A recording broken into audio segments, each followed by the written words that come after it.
Uh, yeah, we are live now. Over to Merlin, ma'am. Thank you. Thank you, Chandan.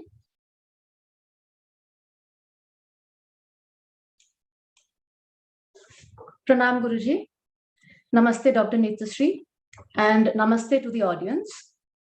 During one of the satsangs, Guruji had said that life is temporary, yet its significance is eternal. Darpan Foundation welcomes all to Upanishad with Guruji Shri Nandkishore Tiwari, Propounder, Sahaj Smriti Yog, and our distinguished host, Dr. Nithyasree Mahadevan, a distinguished Carnatic musician and playback singer. Guruji established Universal Forum for Human Dignity in the year 2002 and founded Darpan Sahaj Smriti Yog Ashram at Urigam in 2018. Guruji propounded Sahaj Smriti Yog system of self-realization along with Sahaj Smriti Kriya, an absolute, effortless method to explore unexplored dimensions of one's existence. As the word Sahaj indicates, this is a simple path, easy to follow by householders as well as professionals. Under Guruji's guidance, Darpan Foundation is consistently working in areas of sustainable living, education, conservation of nature, health, sanitation, and enabling senior citizens to meaningfully contribute to society. Through the various social transformation projects, we have made a difference to more than 5,350 students, 26 schools, and 42 villages. As India continues its battle with COVID, Darpan Foundation has expeditiously stepped in to combat the unprecedented public health crisis. Through our COVID management initiatives, we have been equipping the primary health centers and triad centers with oxygen concentrators, personal protective equipment, and other essential medical supplies. To ensure the safety, health, and well-being of the very lifeline of the primary health centers, that is our frontline medical staff, we had delivered home-cooked nutritious meals to them during the lockdown. We have also been conducting regular meditation, relaxation sessions for the frontline workers to ensure their well-being. Karnataka Doordarshan, DD Chandana, telecasted a special feature covering the exemplary COVID relief work done by Darpan Foundation. Those of you who want to experience this magical world of volunteering, make sure to connect with the team. Our esteemed host, Dr. Nithyasree Mahadevan, has carved a niche for herself with her incredible voice range, reaching many octaves, her buoyant voice having the inherent ability to coerce notes into melting into each other to capture the essence of the rag. Born to multiple music lineages, Dr. Nithyasree has been performing from a very young age and has performed in all major sabhas in India. She has released more than 500 albums. She is a playback singer for film songs in many Indian languages and is best known for her debut song, Kannodu Kaan Vedalam, composed by A.R. Rahman for the movie Jeans. She is also recipient of the Kalaimamani Award, the highest civilian award given by the Tamil Nadu Directorate of Art and Culture to artists in the state in recognition of their outstanding achievements. Darpan Foundation extends a very warm welcome to Dr. Nithyasree Mahadevan. The word Upanishad is made up of two words, Upa and Nishad, meaning sitting beside. Traditionally, seekers thirsting for knowledge would sit beside Guru and ask their questions. And that is the very essence of our Upanishads. Maximum seekers, maximum seeking is our motto. The Upanishad conversations bring in remembrance of our glorious tradition and keeps alive the spirit of seeking. We will be sharing our social media links and we request you to visit our page, get to know about the continuous work we are doing, and if you appreciate what you see, do give us a thumbs up, share, and subscribe. Today's topic is spirituality, choice, and practice. Without further ado, let us commence today's Upanishad. I request the audience to disable the video and mute the audio right away so that we can listen to this Upanishad without interruptions. Before handing over to our distinguished host, Dr. Nithyasree, I request Guruji to say a few words.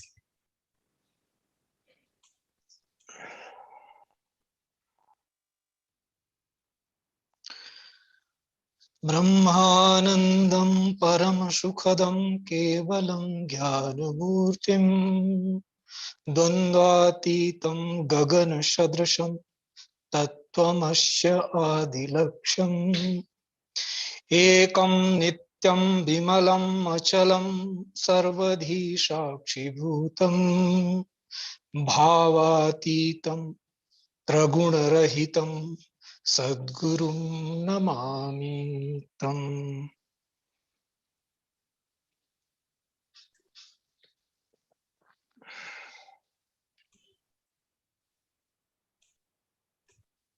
I am happy in this Upanishad today. Dr. Nithyasree ji is with us. Nithyasree is a beautiful name in the world of music. A presence felt by all listeners of good music. A wonderful human being and sadhika. Guruji Nithyasree ji is with us. As the topic of the today, practice and choice, says itself that to practice somebody needs to be there, and to choose something needs to be there or someone needs to be there. That requires decision making. So being human is one such trait or one such fact on all of us agree as human beings, whether we are atheist or we are followers of divinity.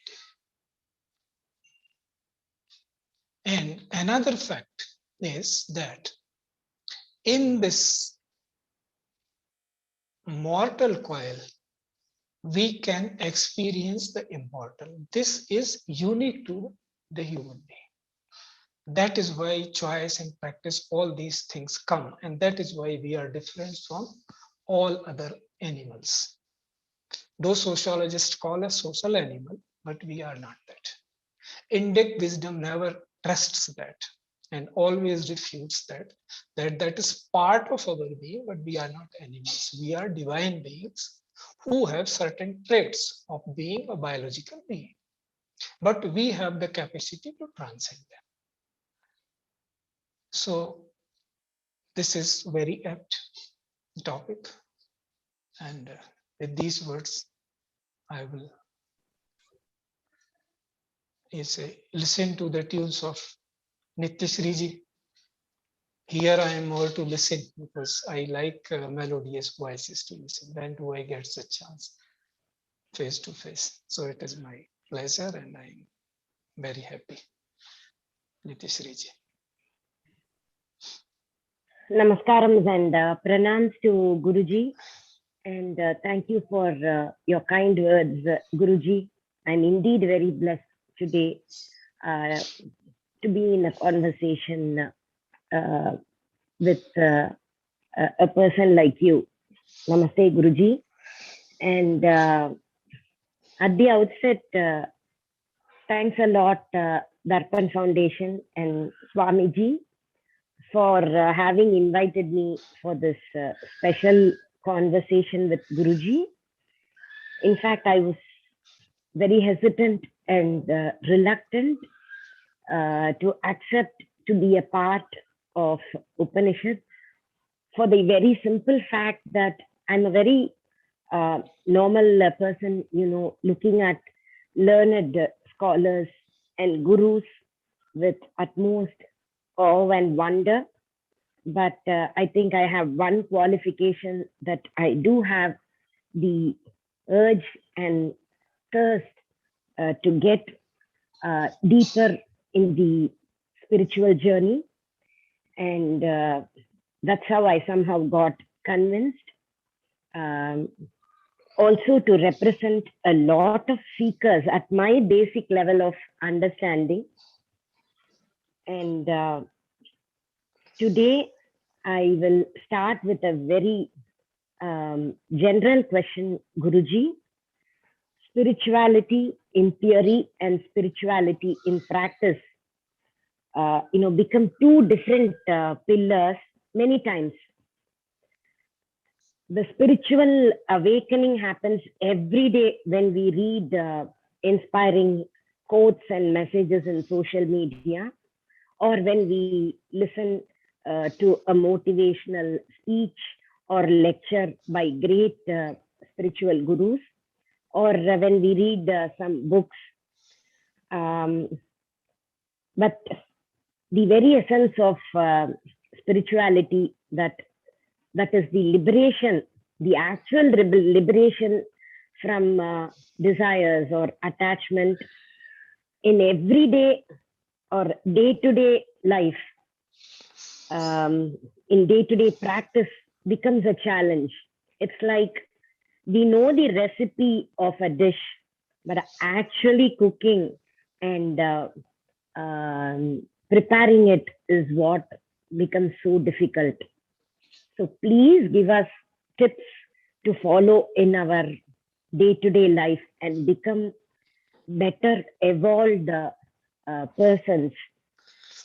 In short, a shortcut, a short route in our spiritual marga.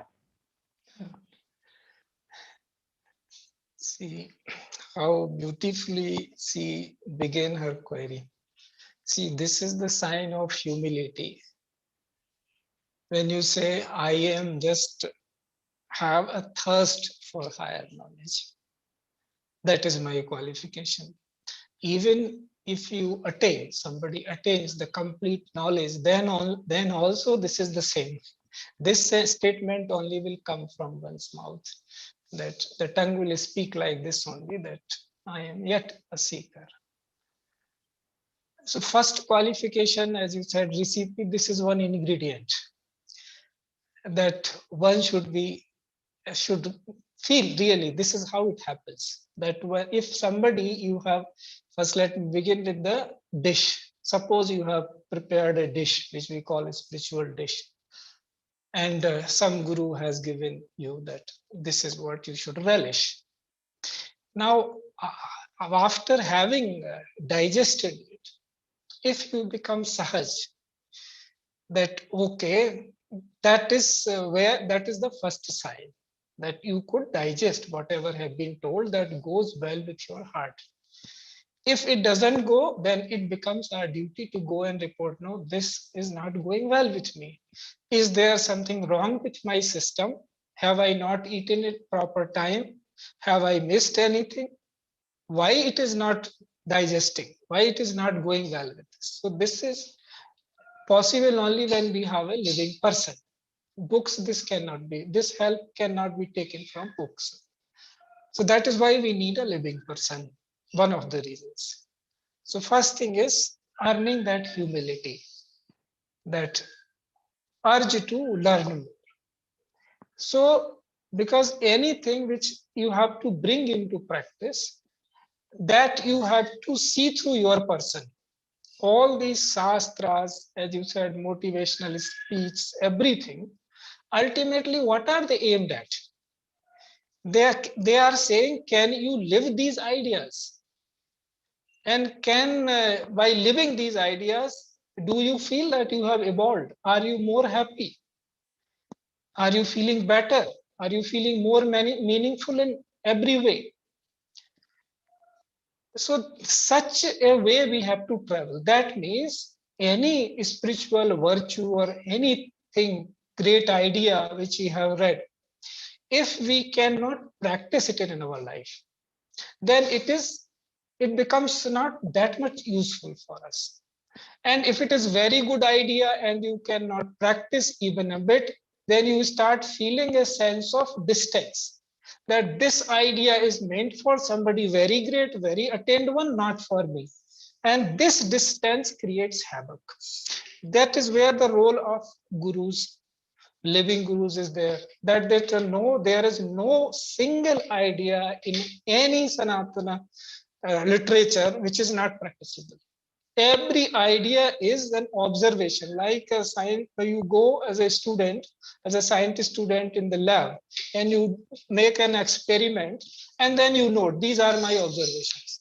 All scriptures are just observations. Somebody lived them and he just wrote it. This is how I lived my life. This is how it was. There is no such thing there which says, I have not seen it, I have not experienced it. This is just how it is. It is impossible, because then it will not be truth.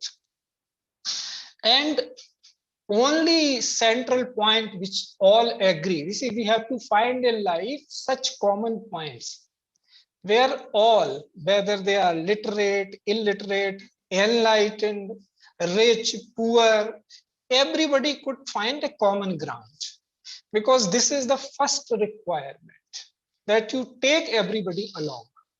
So we call it middle path, Sahaj path, various names. So everybody you bring on the same platform. So same platform is truth. That is how the word satsang comes, being with the truth. So somebody has to be embodiment of that truth. Now, who can claim in this world that he is embodiment of truth? None can. If somebody is claiming, then he is a liar. That is the mark of a liar. So, but everybody is trying to reach to that. That is how. So that becomes common ground. Because somebody else gives those in the society, as somebody, if you have attained some height, then society awards you and says, no, this person has attained this. Likewise, if we say good characters in our history, itihasa, which we call Ram or Krishna, these are itihas purush.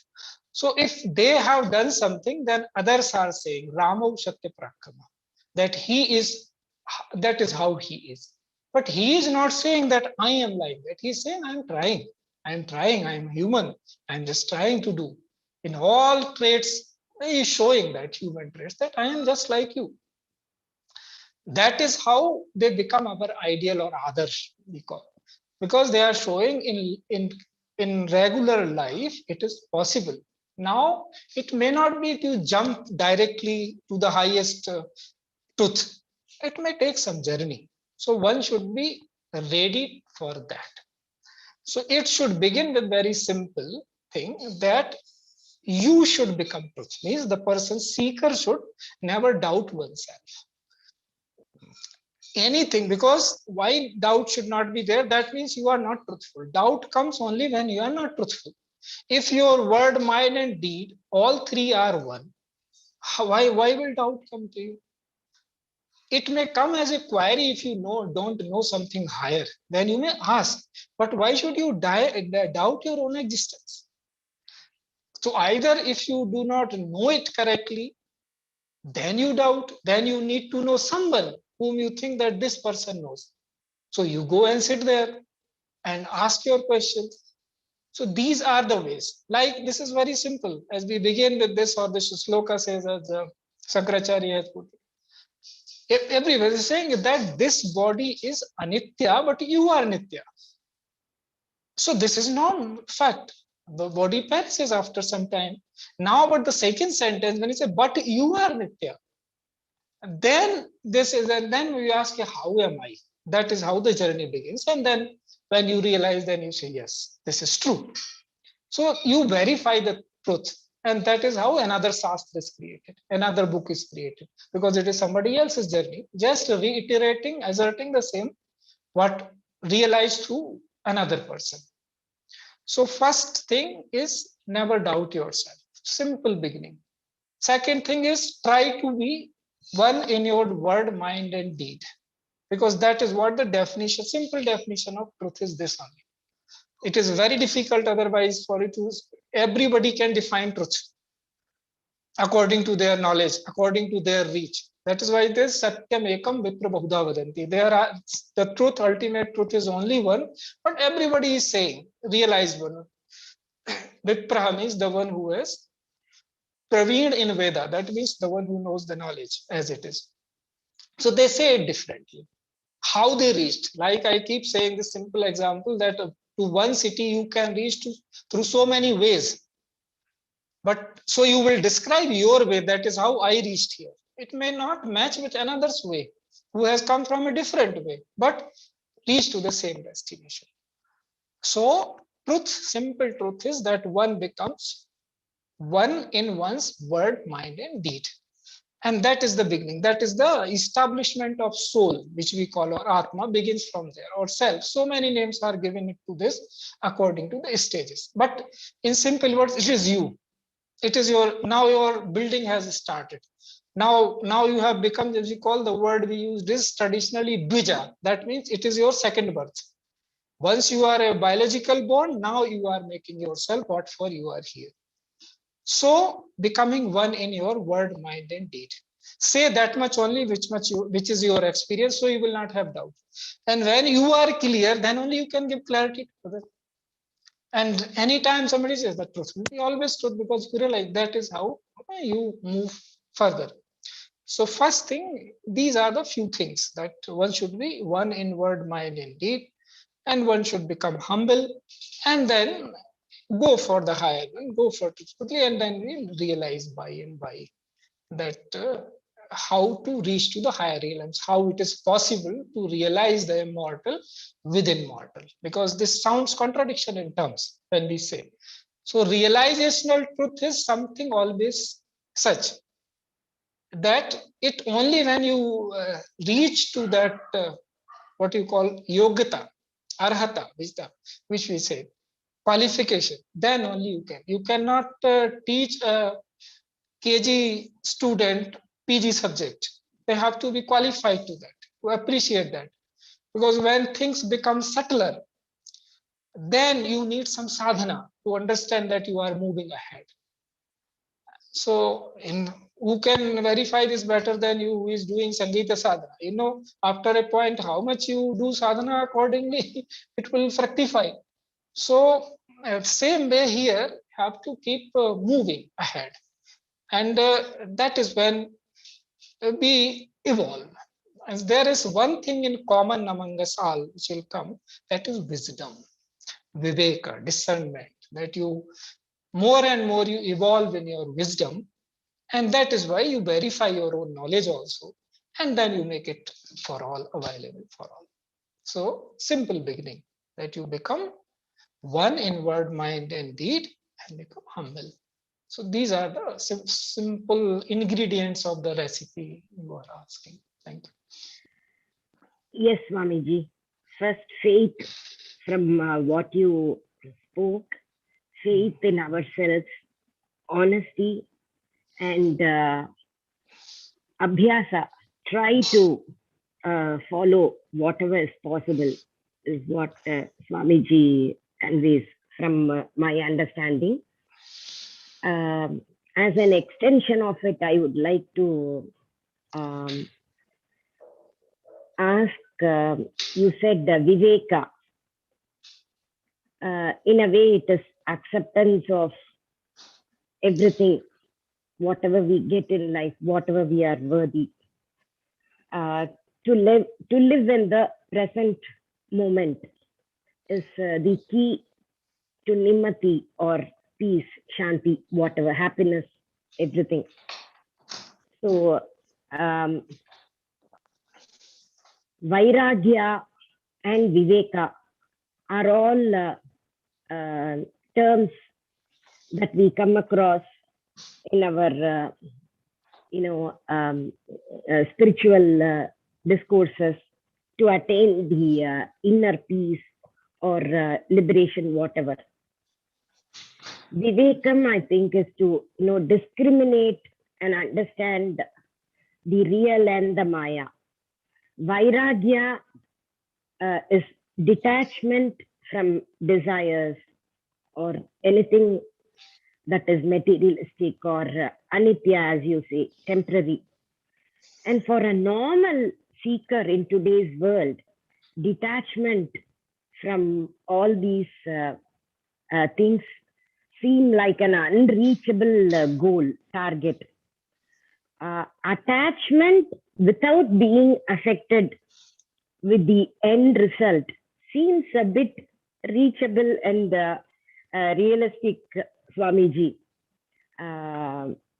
So, does spirituality signify only sacrificing or practicing detachment, or is it okay to exercise a control and lead a balanced life by being passionate at the same time, not expecting anything in return or accepting whatever comes our way, Swamiji? Yes, very good question and very practical. And it has been worded the best way possible also, and with so much intricacies that I appreciate that, first of all. Oh, thank Because you, that is Swamiji. how the life is, that it Yeah. is so intricate to understand and comprehend it. But there are certain very simple things which through which we can see. If something is very complicated, is sounding very complicated, then see, what is the best way to look at it? Become very simple. Then everything will be crystally clear to us that this is how the things are there. What mistake we generally make is that we try to go in that way only, how it appearing to be complicated. That is like putting ourselves into somebody else's shoes, not in a right way, in wrong way. Right way it is fine, but wrong way it is not. So seeing how to overcome this and become who we really are. So first thing we have to, two things are in life generally, practically I am telling. One is purpose of life. Until we discover the purpose of life as it is, we cannot find the aim of life. These are two different words I am devising. Aim of life is same for all. Little bit difference you can say is on the path. That somebody says my aim is to get liberated. Somebody says my aim is to stay all the time with my Istadeva. Somebody says, no, my aim is to get Kavalia. Different words only that attain to the highest. These are different words describing the same state of being of the consciousness. So until one is free from the purpose of life, knowing it, free means what? This knowledge has to be understood right perspective. When we say detachment, what is detachment? Detachment means knowing things as they are, not running away, not leaving something. Just knowing that, okay, eating food means it is needed for the survival of the body. You say I am detached with food, then you will spoil your health. So it has to be understood and right, knowing, seeing as it is. So what will you will eat only as much as needed. What is nourishing for your body, you will not eat. So because you have seen as it is. But if you have not seen it as it is, then if it is sweet and you are a sweet loving person, you will keep following.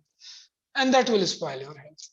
So detachment means if you have seen what for a thing is and you use it that much, because using lesser than that is also not correct. That is kripanata.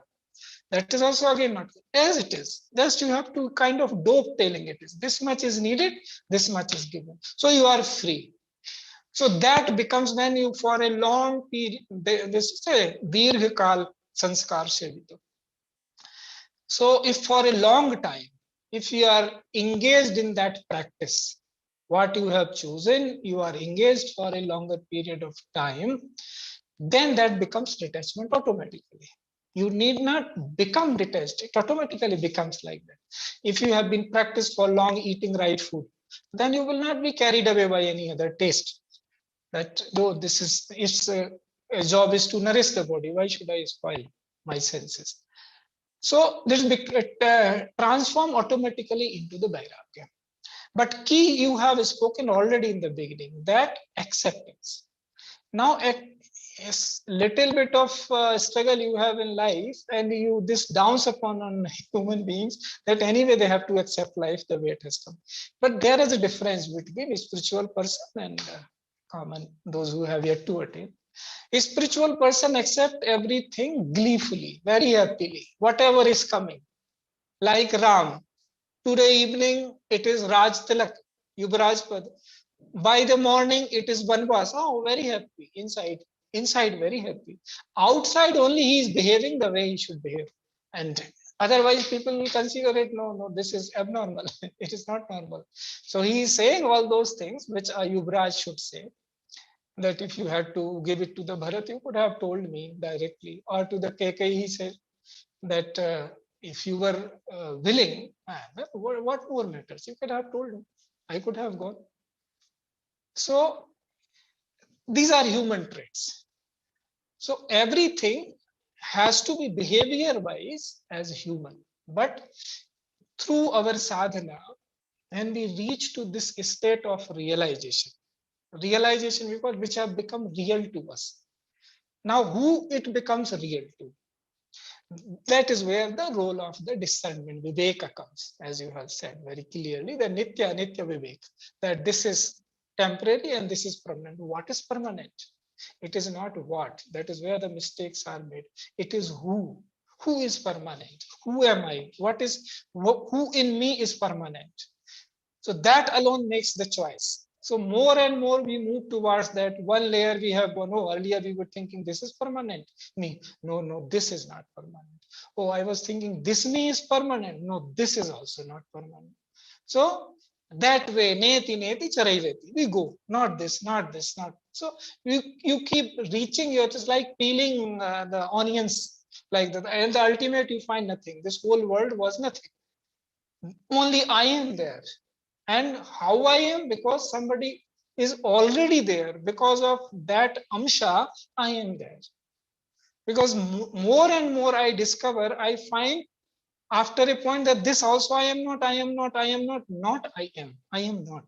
That then who is there? So, but this becomes very clear. That is where the discernment comes into play. That this I am. When we are not getting support of the Guru, then we again fall into this trap. That again we start thinking, why am this? That is how our journey becomes slow. But when we have that, we say Guru Kripa, then it moves. For those movements are negotiated well. We are removed. Shoka, Moh, Sandeh, Brahm. These are the four things which pull us down. So these are when we go into satsang or to sit with the Guru, and then these are removed. Then again, I am not this. I thought I was this, but I am not this. So we do not come back probably, and then we keep moving ahead. So detachment is a stage which through practice it automatically comes. But what is the way to go for it? Accept the whole world, immerse yourself totally into every work, every movement, what you are getting, because evolution is happening within you. Outside is only play is happening. So do not confuse yourself. Like we go to a movie, the person who is acting that role, he is enacting a role. He is not the person. The person is different. Same way here in this world, you and I are enacting a role, but we are not that. It is driven by who we are. So it is through that eternal part of you and me that this non-eternal part is driven, around which this whole deha is woven. But that life is eternal. So here we call it mortal because we see it in comparison to this appearance of the body and disappearance of the body. But there is one thing, dhi, which is very, see, word adhikar, when we listen to it, as you say, he's adhikari vidwan. But what is the root word there? It is dhi, adhikar. If you have become in the akaram of dhi, then only you are adhikari. And that is what all our shastras, all our gurus will say. If you go to Gayatri Mantra or anything, what are these? Om Bhur Bhava Shva Tat Savitur Varenyam Bhargo Devas Dhimai Dhiyo Yona. Everything is focused on the Dhi. And how Dhi is made? They say Shushrusha, the keenness to listen. Shushrusha Sravanam Grahanam Dharanam Tatha. Uhapoh Arth Vigyanam These are the Dhiguna. Uhapoh Artha Vigyanam Tattva Jnanam Bhiguna. That you get the Tattva Jnana. So these things we apply, the keenness to listen, the readiness to listen. There is a difference. Otherwise, two words, Sushrusha and Shivram, would not have been there. The keenness to listen. Most people do not have keenness to listen. Because words are only appearing to be there, something else happens within us according to our journey. Somewhere else, we read something else, we understand something else. Because journeys are happening where we are stationed, according to our station. Brahma Gyan is same for all, but our stations are different. So our stages are evolving. It's a reaching to that Dhi. Dhi is same. So by that, when we are doing all these discernment, vivek we are applying, then accordingly we gain Dhi. Stages of Dhi. We say one place we call it intellect. Another place we call it intelligence. Then we call it wisdom. So different names because of the different stages. Now it is a different volume, different kind of purity, different space. Everything has changed. Because you have graduated from more gross to more subtle. So from there you are seeing more clearly. So when we keep becoming more and more like this, then this vairagya automatically develops. If we try to say, no, vairagya is written there, I should leave eating this, I should not sleep, I should not do this, then it is going to be a trouble. We will never get head and tail of it. And you will people get confused and they even go for a mental troubles also start. That is the problem with the book reading. Books can be read for help, just to primary beginning is good, so that you realize that from all books the same sound is coming, dhwani is same omkara is everywhere. But how to apply in this life? We need a living person. If our children do not see parents speaking truth, parents living a life of virtues, and we teach them you should be virtuous son or daughter, and they also smile in their mind, let my time come, I'll show you how virtuous I am going to be. So, because they are seeing you. Quite the contrary, you do not speak a word, just live your life. They will imbibe everything better than you. That is how in our Sanatana Parampara, we say child is the father of man. It is in English, here is a Bandhav Bala Roop Sriram. That means we are all the time finding ourselves, our children more evolved. And if your eyes are open, then you will always see them more evolved. Because you are colored by and conditioned by your experiences, you think I am more wise. It is not so. They are the future, they are more wise, but it should be heard with caution. That Jnana Vriddha, Vayah Vriddha, Vivek Vriddha, all three kinds of the ones who are more in, they have more in advanced in age, we should respect them for their age, but not for mostly confusion arises here. Somewhere we respect people for their age, and if they start confusing it, there we are valuing them for their wisdom, then whose mistake it is? So it is not necessary all the time, but as a citizen, as a conscious being, it is our duty that our behavior is such that all the elder ones feel happy in our company. They feel respected. That should be our behavior. And that is up to them that how they are seeing. And somewhere all the three may match also. That somebody may be Jnana Vriddha also and Vaya Vriddha also. So in life, things move with Viveka only, and Viveka is common to whom one may say it is ignorant, another may say it is knowledgeable, but for both the person, be he is an atheist, a religious person, or a follower, this Viveka is common because all meet on some kind of understanding of the truth, whatever they consider their truth. So that's why I keep saying, no matter who you are, where you are, you consider because of their past karma, you are born to such a family that there's all around atheism. But if you are truthful, here you can make choice in this life. This is not, you are not a robot. You can verify and make choice. So here, if you choose to be with the truth, automatically you will reach to such a place that your evolution will start for further growth. So it always comes back to oneself, that am I truthful or not?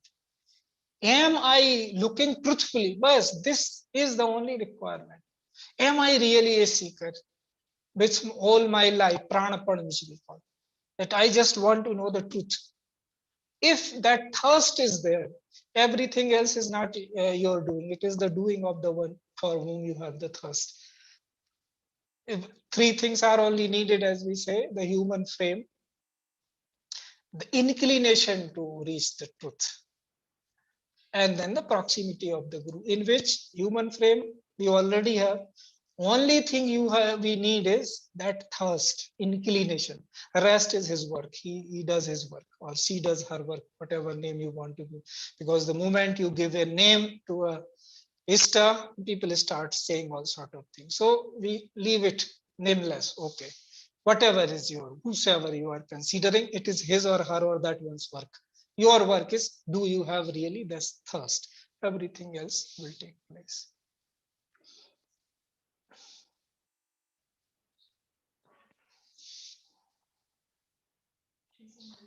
You are on mute, Nityaji. Yeah. Thank you, Swamiji, for such profound thoughts and detailed explanation. Actually, when you said our inner questioning makes us realize what is permanent, what is nityam. We start again and again questioning, not this, ruling out everything, and we go to a blank space, and that's where we realize many things. I'm reminded of one such divine meeting with Swami Shivanand Guruji in Vishakhapatnam. So after I had the fortune of singing before him, and when he was conversing with me, he asked me, okay, what according to you is the greatest music that you have heard so far? So it was a very intriguing question. So I thought and thought. Then I said, maybe whose music is great, is the greatest, ultimate. So one which is perfectly, tuned to Shruti, one which, melts me, which brings out, which is very tough, or which has, covers all octaves, or what, whose music, which one? Then I said, after 3 minutes, please, Guruji, I don't know the answer. I'm not able to tell. Then he said, you listen. Silence is the ultimate music. So then it was like somebody poking hard and really hitting me hard and shaking me and telling me silence is the greatest music. So similar experience I got when you said you start questioning and questioning and questioning, like peeling of onions, and you find out, okay, the empty space that you go and go, you can only understand it when you go deep. My next question, Swamiji, is a very basic question. I'm sorry if I'm asking you this very basic question. Usually, I humbly feel spirituality is being mistaken for being religious or ritualistic. With due respect to everyone who follow strict ritual discipline or religious practices, I personally feel it is another marga to spirituality, only when it is performed without the ego. If somebody chants some shloka or does some specific puja and follows few rituals for half an hour or 1 hour, and after that he totally forgets about all this and becomes arrogant, becomes totally occupied with greed, envy, pride, lust, and what not, all those things, then the very purpose of such rituals becomes zero. So sometimes spirituality is also considered synonymous with being traditional and orthodox. Swamiji, please explain to us what exactly does the term spirituality signify?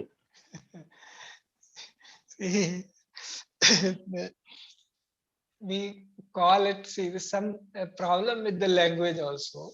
Translatability is an issue. Here in Indic traditions, we call it Adhyatma. So why I'm saying translate problem? Because here words are self-explanatory. Every word contains its own definition also, but just you need to see it properly. That is not there in non-Indic languages. That is not there. They are not, all words are not self-explanatory, as is the case in Sanskritam, and all Indic languages have that rule. Same. They are self-explanatory to a certain extent. So Adhyatma means, either you say Adhyatma means Atma, Dhyan, or Dhyan of the Atma. Atma is what? As we said, who you are. That is Atma. Whatever you, whosoever you consider. These are there 4 words. We can, for the sake of clarity, we can add. That first is who you consider yourself, who you assume yourself, who you imagine yourself, who you suppose that this is who I am. So by and by, with the help of these words, our consciousness keeps becoming cleaner and we reach to the more finer aspect. Oh, this is who I am. So that is what the refers to the word Adhyatma, who I am really. Adhyatma means meditating on our own Swarupa, who we really are. So those who realize, they said, you are part of the eternal, and because of that relationship, you are sustained as being eternal. Like in mother's womb, child is there because mother is all around. So same way, these 2 corollaries are very good to explain. One is that of tree and one is that of childbirth. These are relatable. That how to understand, it becomes easier to understand, but ultimately it will come through practice only. But analogy we can give to certain extent, because analogy also confuses people more than it clears. That is why I say to certain extent, then it is the relationships which keeps us alive, that sustains it. So Adhyatma is that by meditating upon your own Swarupa, you realize you are form of the ultimate as an Amsha. Ultimate, because you are exploring and exploring and it is not ending ever. So you find that people forget that nothing is found there, but you are still there. Who is finding all that? But you have become so subtle that you have forgotten that you exist. So if you are not existing, then who is exploring? Question will come. So either you have reached to such an extent that now you have forgot even the explorer itself. That is called Tattvamasi. Thou have become that only. There is no separate person is left in your own consciousness. So this is the ultimate, that you go this way. So Adhyatma means reaching to that stage where this Kabir says, tu karta tu bhaya, mujhme rahi na hu. That by saying thou and thou and thou, exploring. Saying means not chanting there.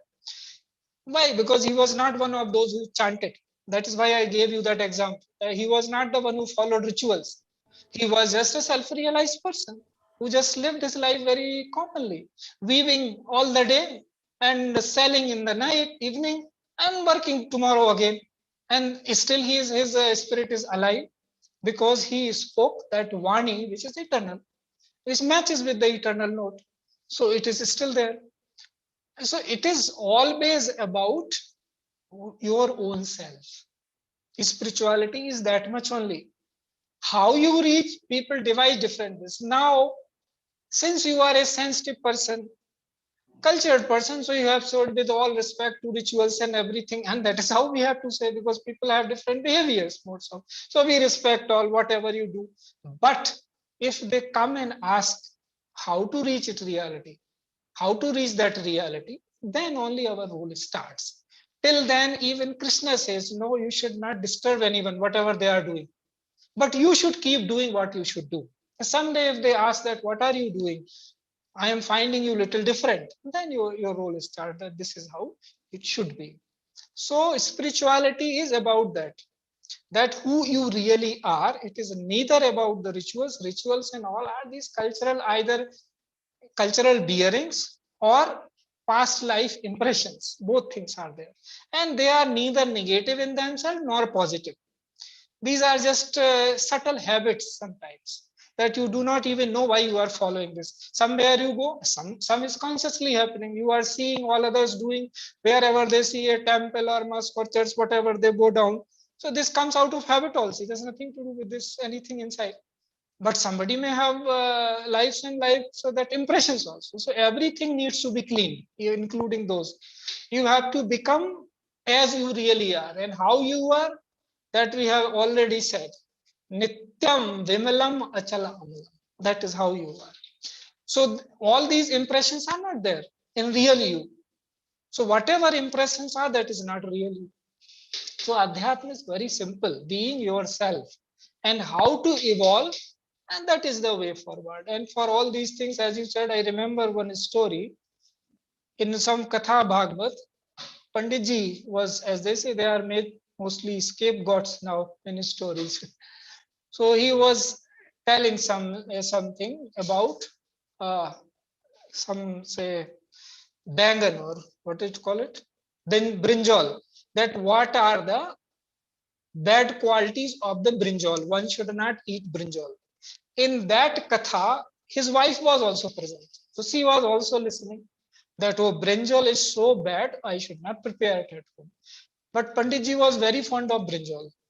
So when he came home and he told, madam, prepare brinjal. Then she said, but in the katha you told that brinjal is very harmful, this has no qualities and all, now you are asking for this. He said, that was there in the discourse, not the home brinjal. That was katha's brinjal. So if that is the way, so you can apply it anywhere in ritual or anything. If it is done outsidely, it has no meaning. So that's why we say it is very simple. Word, mind, and deed, one become. And looking for yourself, who you really are, that is the Adhyatma. And then there is a way to it. People have told that if you want to know about something, then you naturally go to the person whom you consider that this person knows what I am looking for. So that is how it is called Sanatana Parampara. That it has no end. That is how it has been. From the, even saying beginning is also not correct. That is how it has been. That is how it is put. Because if any beginning there is, then there is end also. So it is endless, beginningless. That is how it is. Eternal. Sanatan, it is. This is how it goes. That is why the word Sanatana comes first. Guru Parampara and Dharma. They consider Sanatana, Guru Parampara, followed by Sanatana Dharma. That is how it goes. That is how the Adhyatma is. Yes. Thank you, Guruji. My next question is about Vedas, Swamiji.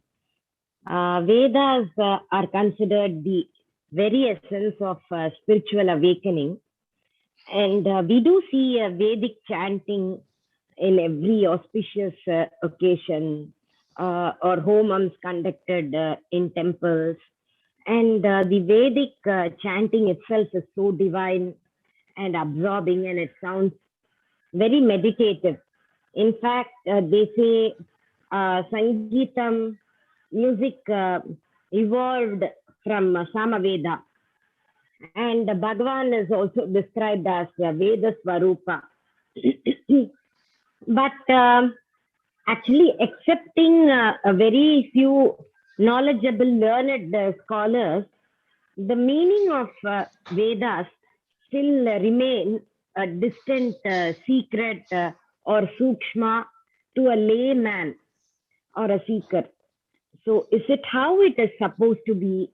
I would like to get your expert opinion on this, Swamiji.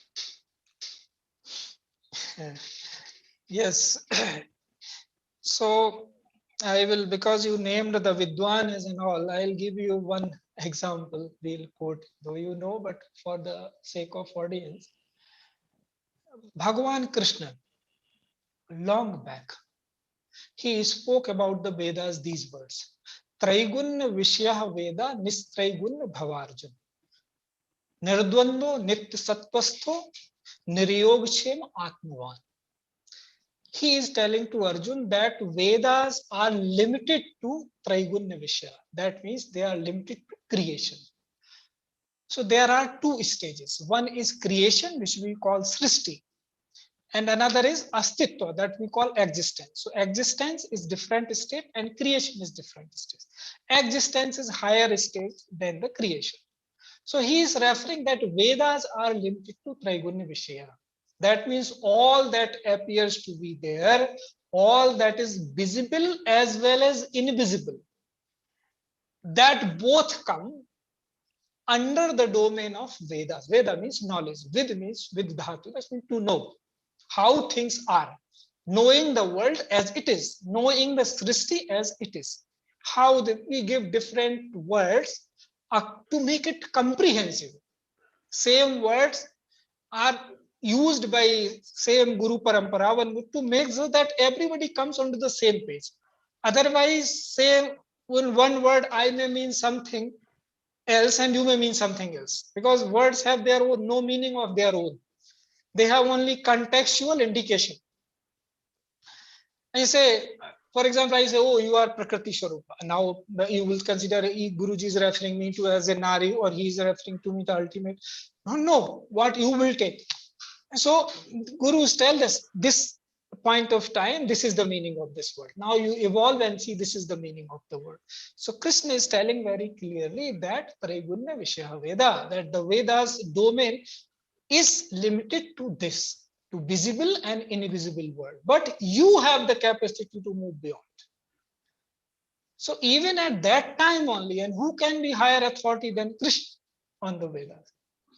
But he is saying that like a person have nothing to do with the water of the pond when he reaches to the ocean. That is how he is referring to the stage of going beyond the Vedas. But in listening, it sounds very good.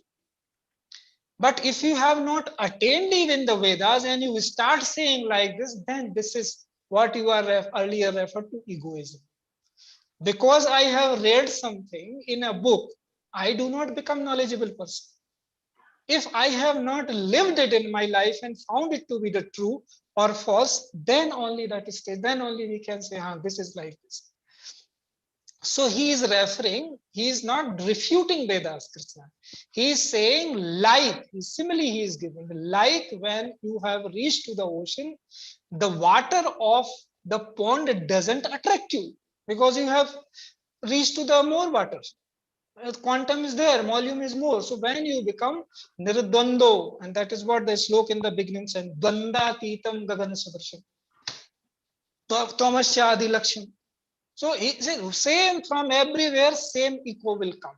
And as you said, it merges into the silence where you and I are present as same, only one. There's no difference. So there he's saying, when you reach to that higher stage of realization, dvandatito, you become nirdvando, nitya sattvasto, nitya, all the time a sense, tattva gyan is there, nitya swasato, niryogchem atmavan, then you have become atmavan. Now you are Atma. You are that who you should be, who you really are. Why this word should be is there? This is the journey. Should be is the journey. that yes, there is Our higher, target. I should reach to that. So Veda, everything verifying, yes, that is true. Very melodious, Samveda, yes. Vidwan like Ravanan, whom people we say, no, the son, and we remember for all bad things, but how many good things were there in him? How many remember that? So everywhere there is some role, and the person is spiritual if he or she can see something good in everyone, because it is impossible that there is any such being in this Srishti who does not have one good thing. So if we can see that and try to maximize that in that person, then we are behaving well. That can be one definition of how to behave well. That you discard every other bad things. If you happen to see by chance, you just say, no, but I have seen one this good things, and this person has the capacity to evolve through this good virtue. So then you are playing your role well. So yes, this is how we do not refute anything. We see Vedas as they are, where their place is. So Vedas is, in simple words, knowing the reality as it is, and knowing the relation between Srishti and Astitva. When that becomes clear, then we know. Before that, saying anything against or for the Vedas doesn't make any sense. But yes, one thing comes very clear, and here the authority is Krishna or Vyas, whosoever you consider. And that he is saying it very clearly, that you have the capacity to reach higher. Tasmat yogi bhava Arjun. That is why you should become yogi. That is why yogi means realizing the stage where you find yourself amsha of the eternal because of your relationship. That is very important. Generally, ego comes, as you said, because this relationship is forgotten. Everything else is there, but relationship is not there. That is how it happened. That is why our stories become relevant. In Ravan's case, what happened? He forgot the relationship. Just all. Everything. Otherwise, Shiva himself said, he is my Param Bhakta, ultimate disciple. But what happened? He forgot that relationship, and he became a different person. So Vedas are for the common people if they learn Sanskrit. Then it can be approached for all. Vedas are for all if they can learn, if they have that much leisure. Yes, they can. If they do not have, then this is the meaning, simplest way. If you want to attain the meaning, become the yogi. So you reach to the same. You may not know those all words. They say, Krishna himself says that also, this Pushpita Pallavita Bhasha, that is flowery language of the Veda. You may not be aware of that flowery language if you are not going through Sanskrit study, but through this way you can reach there. So it is for the commoners. If commoners want to enjoy, it is for the whole creation. But if that is how it is good. See, you say for all good things. Our life, where should our life go? Our life should go for such good things, to learn as much as we can learn if we have leisure. But you are not losing anything if you do not learn that way also. Yes. Thank you, Swamiji.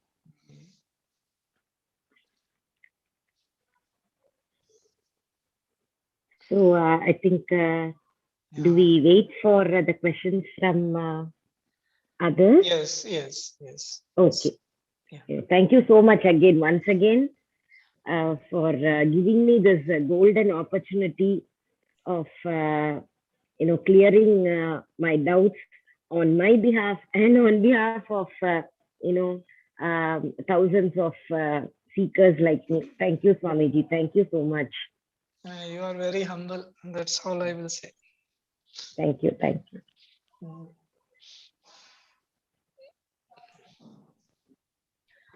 So we have a lot of questions from our audience. We will commence the question answer session now. The first question is addressed to Guruji. Today's topic is about choice and practice.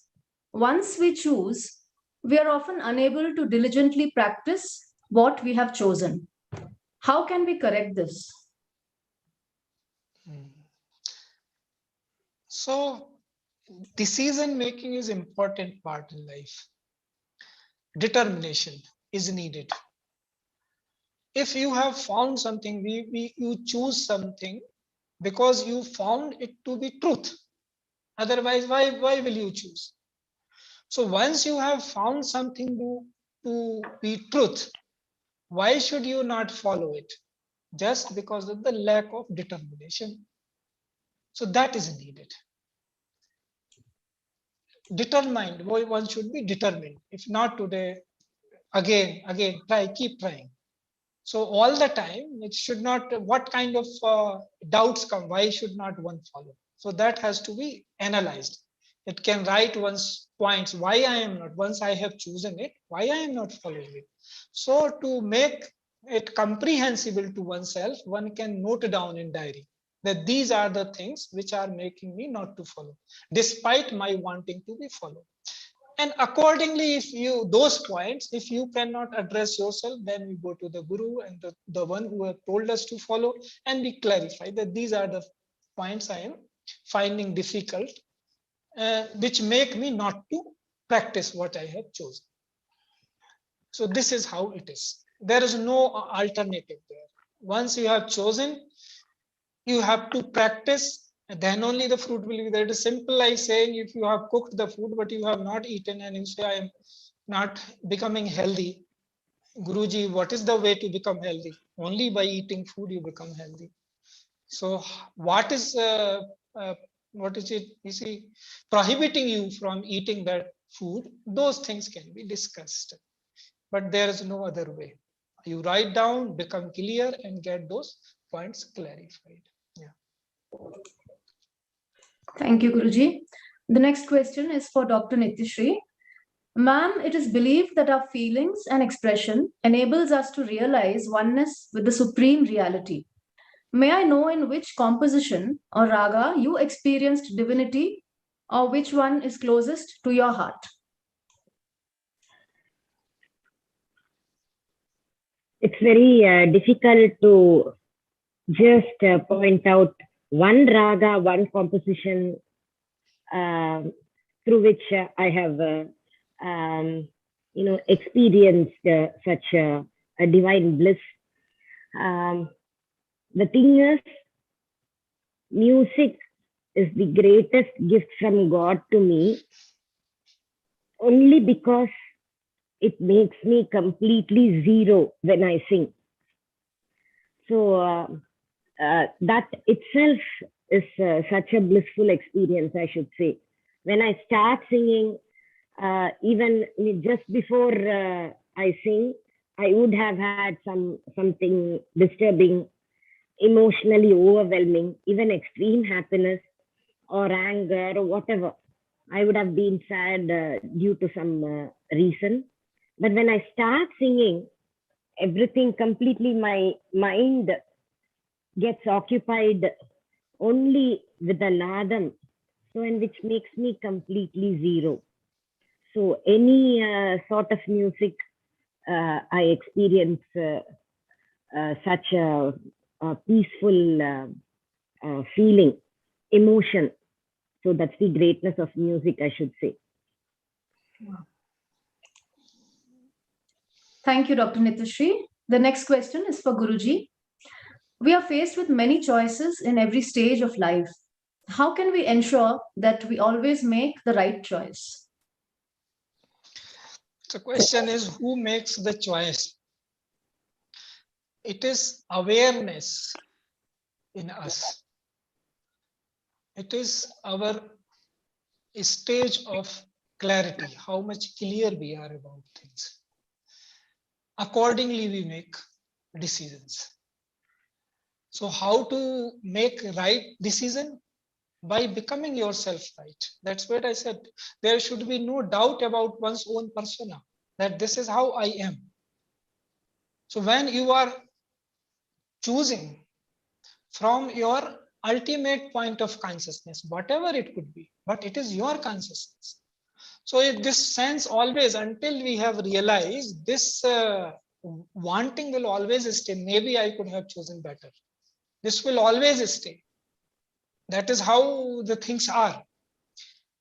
But what is the way to address it? By self-evolution, that you trust yourself. Whatever you have chosen, you practice that. That is why how your trust in yourself increases. That I am going on the right path because I am doing what I have chosen. So that is how you evolve. And from that point of view, called it viveka, any such words, or consciousness. From there only you make a decision, a choice, that this is what.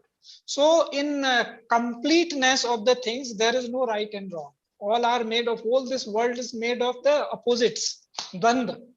Until you reach to the dvandatitam, and that is the bhavatitam also. That bhava is considered truth. Na sato vidyato bhavo na bhavo vidyate sata.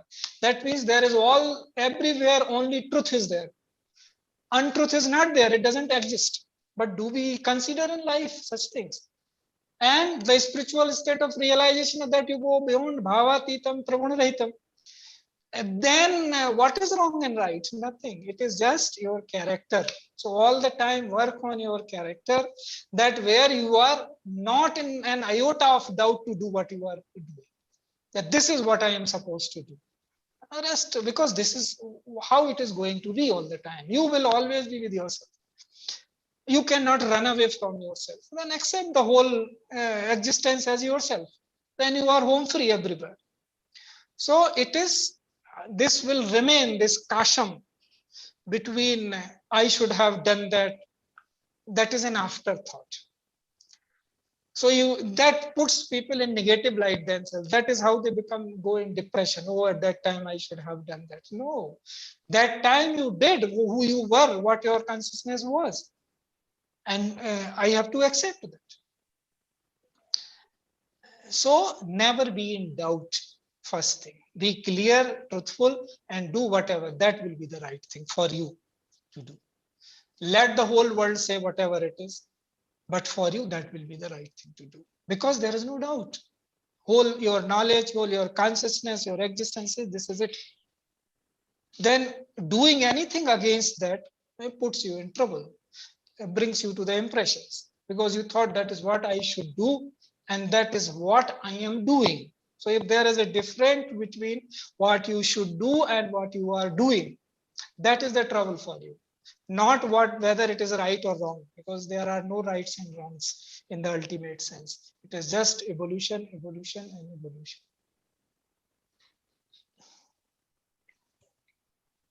Thank you, Guruji. The next question is for Dr. Nithyasree. How has spirituality helped you in your personal life and career? If yes, would you be able to share some experiences?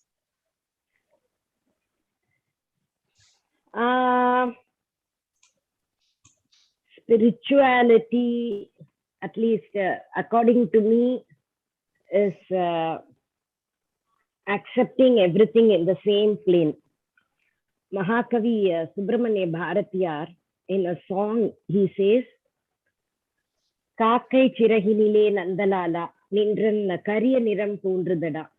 He addresses Lord Krishna. He says, when I look at the crow, the darkness in the crow reminds me of you, Krishna. When I see the greenery in plants, I'm reminded of you, Krishna.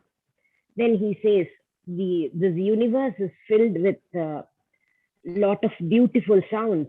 And whatever sound I hear, I'm able to listen to your flute, mesmerizing music from your flute. And the fourth line, he says,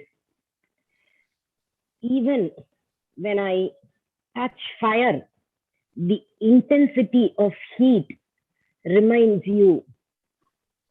of you, Krishna.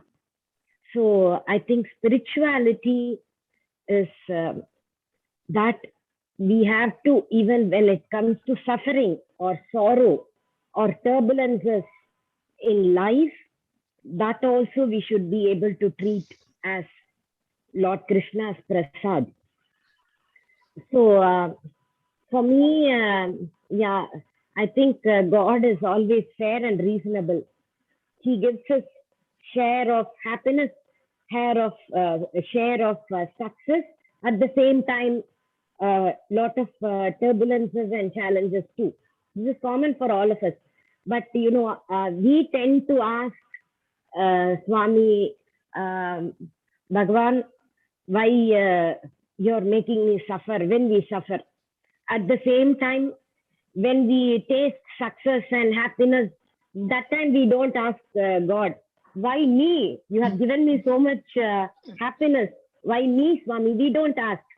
But when we are posed with difficult situations, then we cry and we even scold Bhagwan, and we say, no, I'm not going to pray henceforth. You're giving me such difficult times. So I think the little bit of spiritual thoughts in me have made me stand up in spite of lot of personal disturbances, or even professional or whatever. Day to day, all of us come across various, losses of our dear ones, or some other challenges in life. But it's okay. We should only, at that time, it would be really tough for us to overcome such situation. But still, when we tell to ourselves, no, this is going to make us stronger, make us better. It is going to take us closer to the ultimate. Then we start smiling at it, trying to overcome the challenge, seeking the strength from the support of Bhagwan. So that's how spirituality has helped me. Thank you, Dr. Nithyasree. The next question is addressed to Guruji. There are so many spiritual practices available that it becomes very confusing to choose one. We have also heard people say that knowledge can come from any source and they don't want to get confined to one path. What should a seeker do? Okay. Before answering this question, you see, children also have a right to ask their mother questions, and teachers also have right to ask their students questions. And an ignorant person has right to ask a knowledgeable person a question. And a non-singer has a right to ask a singer a question. So Nithyasree ji is with us, and while she was describing Subramaniam's poetry, I was thinking, suppose she was singing it, how would it melodiously it will go to our ears? So whenever she feels before session ends, I would feel fortunate if she sings something for I'll definitely audience. try to sing a few lines, Swamiji. I'm just recovering from a bad throat, but Yeah. still I will definitely sing a few lines. Okay. Definitely. Yes. So the question was, knowledge is received from various sources. Knowledge is of two types. Let us, for the sake of clarity, let us make it a division to understand. One is Paravidya, one is Aparavidya's knowledge. Aparavidya's knowledge you can get from various sources. There are. But Paravidya we get only, there is only single source, and that is Guru. And there are reasons for it, and that is how it is. So that is reasons we do not say in that sense, reason we derive later. But that is how it is saying that you get only from one source, because source is only one.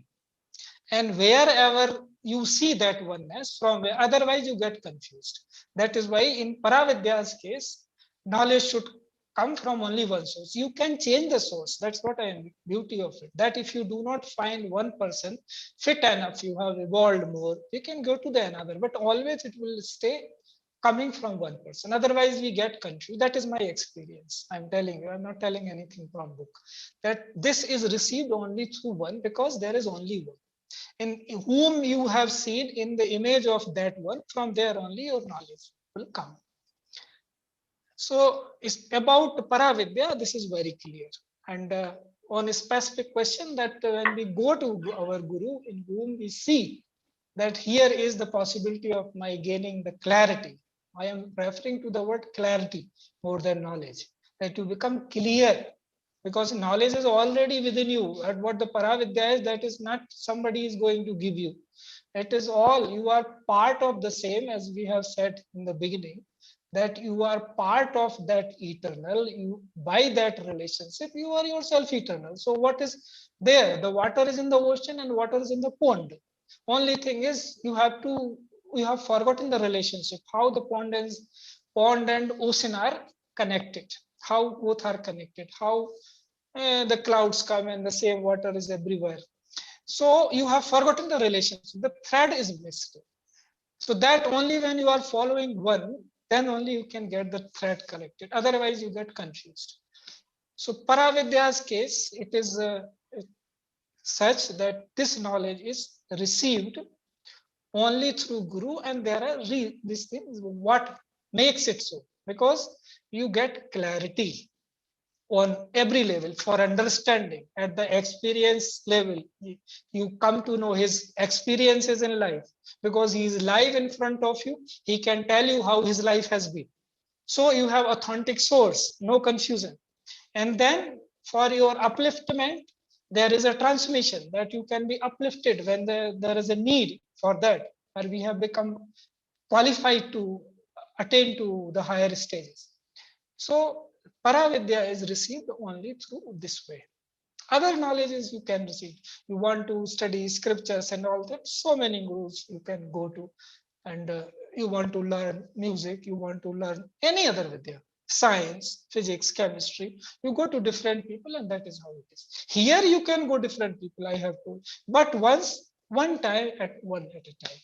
Once it is that true, either he himself says, now you have become more attained than I am, please look for the higher one. Because a teacher always wants welfare of the student, because that is his professional honesty, that always looking for the welfare of the student, for the taught, that all the time, like as parents, we look that our children should become more successful, more evolved in life than we ourselves are. In the field, they say the warrior is happy when his own children defeats him or her. That is now excelled. My purpose is solved in a way, worldly sense. Said now he has become better than me. So I could give whatever I give. Same thing, then how it cannot be in spirituality? Because from spirituality and everything else is coming, all vidyas are coming. So there, this honesty is there. But that is the way. That's why truth is told, that this comes only through book. It can never come from the book. In the beginning, you can refer to book, and those who go to the books, they fall into a problem.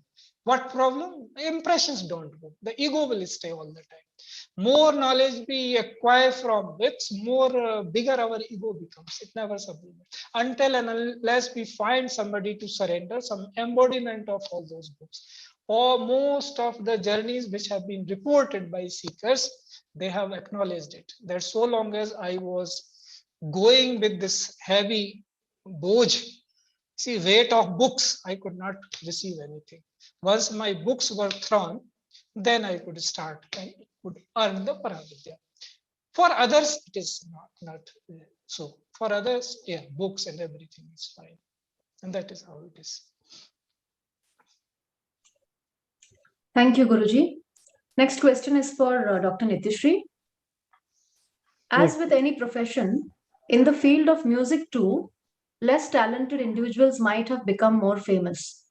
Have you experienced this? And if yes, what is your reaction to this?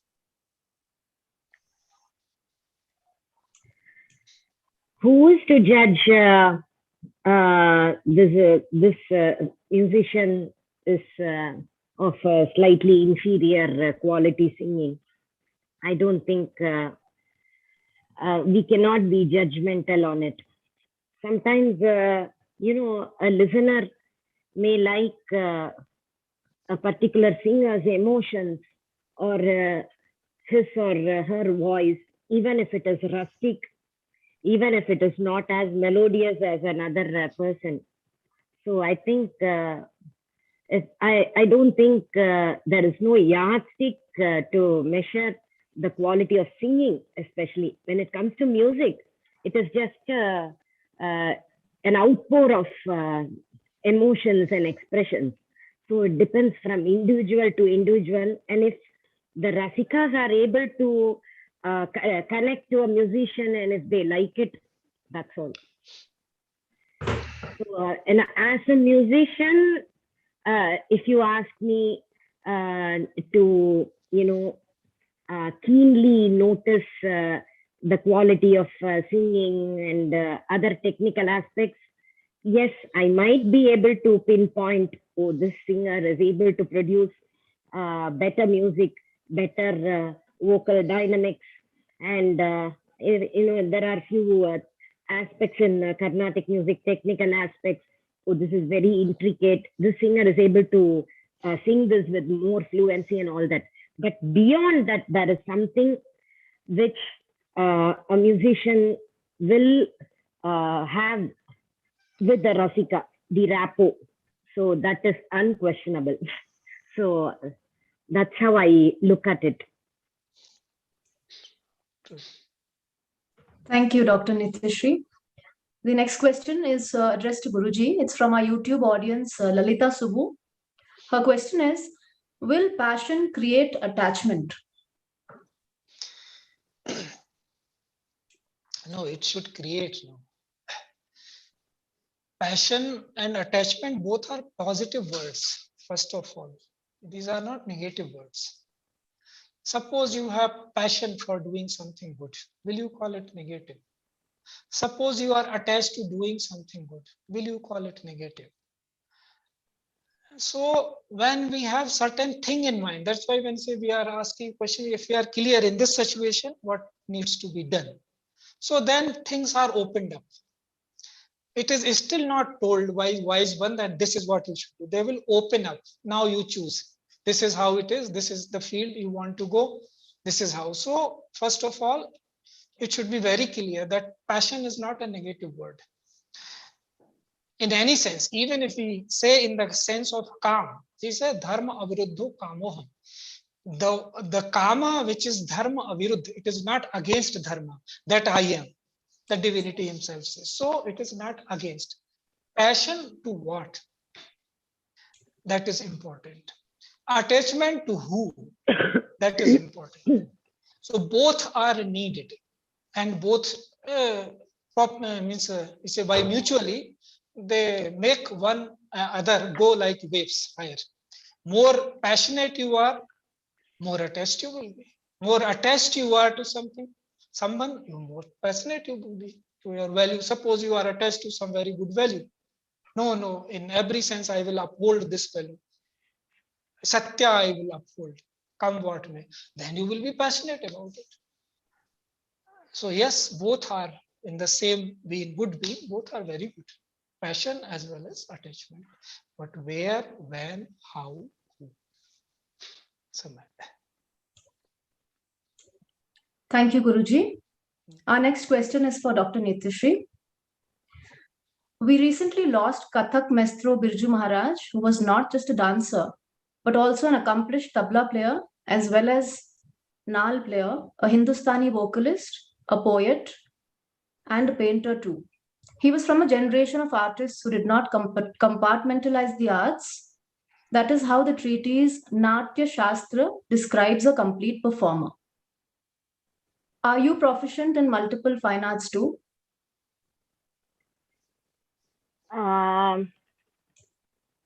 If few artists are bestowed with multi talents, I don't think I have exhibited too many talents. As far as singing is concerned, yes, I have tried composing a few songs. Maybe I have penned the lyrics and composed tunes for a few songs. I'm interested in various things. I like to write. I like to write stories, and I like to compose music and few other things. But to excel in all the fields is an anugraha. It's a blessing. I don't think I'm that much gifted. Yeah, I have seen a few artists like this musician, the legend, Balamurali Krishna sir is multifaceted. He can play the violin, viola, he can sing, he can play the mridangam, he can compose beautiful songs, he can write poetry and many more such talents he also possesses. Yeah, I think Endaro Mahanubhavulu Andariki Vandanamulu is a saying from Saint Tyagaraja. He says, my vandanams to all those Mahanubhavas. So, Nithyasree ji, now we are reaching about 12. Before that, I would like to sing a few lines for you, definitely. That's why I'm saying, before they close us, I want to listen. Definitely, Swamiji. Please excuse me for a few vocal lapses because of I'm just recovering from a bad sore throat. Yes.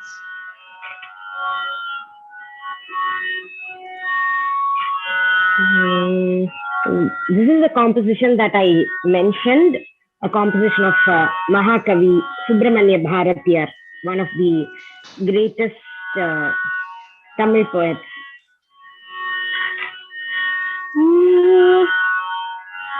Kakai chiraginile Nandalala, Kakai chiraginile Nandalala, Nindran kariya niram thondrudada Nandalala, பார்க்கும் மரங்கள் எல்லாம் நந்தலாலா நின்றன் பச்சை நிறம் தோன்றுதடா நந்தலாலா கேட்கும் ஒலியிலெல்லாம் நந்தலாலா கேட்கும் ஒலியிலெல்லாம் நந்தலாலா நின்றன் கீதம் இசைக்குதடா நந்தலாலா தீக்குள் விரலை வைத்தால் Nandalala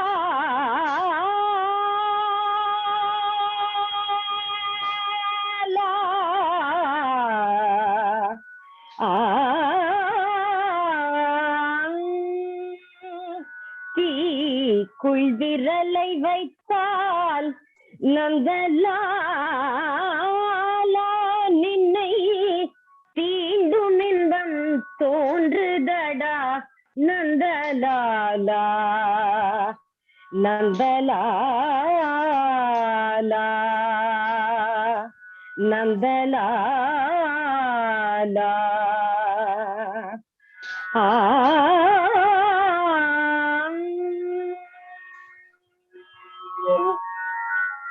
Thank you. Thank you, Swamiji. Thank you, Swamiji. Thank you, Guruji. Thank you so much, Dr. Nithyasree, for this wonderful Upanishad. Thank you, audience. We were unable to take up some questions from the audience. My apologies for that. We'll surely take up in the next session. See you in the upcoming Upanishad with Deepti Omchari Bhallaji. Till then, stay safe. Take care.